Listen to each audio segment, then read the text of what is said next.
జై శ్రీరామ్. నమస్తే అండి. మొన్న బక్రీద్ సందర్భంగా విశ్వ హిందూ పరిషత్ వారు ఒక స్టేట్మెంట్ ఇవ్వడం జరిగింది. దాదాపు 2 కోట్ల పశువధ జరగబోతుందని చెప్పేసి, ఈ పశువధన ఆపాలని చెప్పేసి వారు బహిరంగ స్టేట్మెంట్ ఇవ్వడం జరిగింది.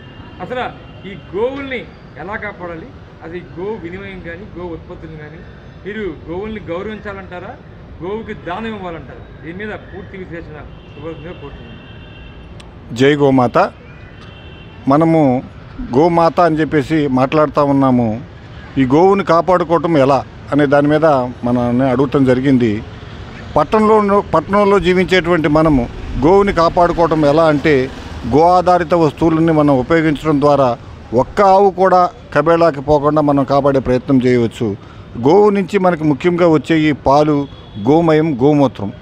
పాలు కొద్ది సమయం మాత్రమే వస్తాయి. గోమయం, గోమూత్రము జీవితకాలం ఆవు నుంచి మనకు లభిస్తుంది. ఆ యొక్క గోమయం, గోమూత్రం నుంచి వచ్చినటువంటి వస్తువుల్ని నిరంతరం మనం ఉపయోగించడం వలన ఈ గోమాతను మనం కాపాడుకోవచ్చు. ఎలాగంటే, గోమూత్రము మనకు ఔషధంగా పనిచేస్తుంది. దాన్ని నిత్యం మనం ఉపయోగించడం వలన మన ఆరోగ్యాన్ని కాపాడుకోవచ్చు. గోమాతకి అదేవిధంగా గోపోషకుడికి ఆదాయం లభిస్తుంది. మనం ఇల్లు శుభ్రం చేయడానికి 1 కోటి రూపాయలు పెట్టి ఇల్లు కట్టినా కూడా మొదట మనకన్నా ముందు గోప్రవేశం చేసేది గోమాత. అక్కడ గోమాత వెళ్ళిన తర్వాత గోమయం, గోమూత్రం వేయాలని చెప్పేసి మనం కోరుకుంటాం. అలాంటి గోమయంతో, గోమూత్రంతో మనము ఇంటిని శుభ్రం చేసుకున్నట్టయితే ఆ యొక్క గోపోషకుడికి ఆదాయం లభిస్తుంది. ఆ విధంగా మనం గోమాతను కాపాడుకోవచ్చు. అదేవిధంగా గోమయంతో తయారు చేసినటువంటి పిడకల్ని మనం రోజు మండించినట్టయితే మంచి పొగ వస్తుంది, దోమలు పోతాయి, ఆరోగ్యకరంగా కూడా మనం జీవించవచ్చు.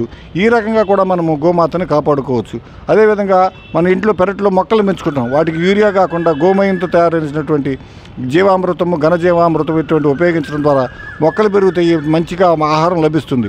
గోవుని మనం పోషించడం కాదు, మనని పోషించడానికి గోమాత భూమి మీద ఉద్భవించింది. గోమయం నాగరికత అభివృద్ధి చెంది మనం యూరియా తయారు చేశాము. ఆ యూరియా వలన రసాయనిక ఎరువులు ఉపయోగించడం వల్ల మన ఆరోగ్యం దెబ్బతింటుంది, మన ఆర్థిక వ్యవస్థ కూడా దెబ్బతింటుంది. అది కాకుండా మనము గోవు నుంచి వచ్చినటువంటి గోమయం, గోమూత్రంతో వ్యవసాయం చేసి భూమాతను సారవంతం చేసుకోవచ్చు. మన ఆరోగ్యాన్ని, మన ఐశ్వర్యాన్ని కూడా లభించి వస్తుంది. కాబట్టి దీన్ని ఆలోచించినటువంటి పెద్దలు మనకి గోమయంలో లక్ష్మి ఉంది అని చెప్పారు. గోమయంలో లక్ష్మి ఉందంటే ఏంటండి? పేడలో లక్ష్మి ఉందంటే డబ్బు ఉందని కాదండి. ఆ యొక్క పేడ ఆరోగ్యము. ఆ పేడ ఎరువుకేసాము, వ్యవసాయంలో ఎరువు వేసి వ్యవసాయం చేసాము, మంచి ఆహారం వచ్చింది, మీరు మంచి ఆహారం తీసుకున్నారు, మీరు మంచి ఆరోగ్యంగా ఉన్నారు. మంచి ఆరోగ్యంగా ఉన్నారంటే మీకు ఈరోజు కావాల్సింది ఆరోగ్యాన్ని మించి ఏమీ లేదండి.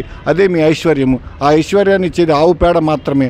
ఆ యొక్క ఆవు పేడని ఇచ్చేటువంటి ఆ గోమాతని మనం గో ఆధారిత వస్తువులు ఉపయోగించడం ద్వారా నిత్య జీవితంలో మనం వ్యవహారికంగా ఏదైనా ఒక వస్తువుని మన ఇంట్లో గో ఆధారిత వస్తువులను ఉపయోగిద్దాము.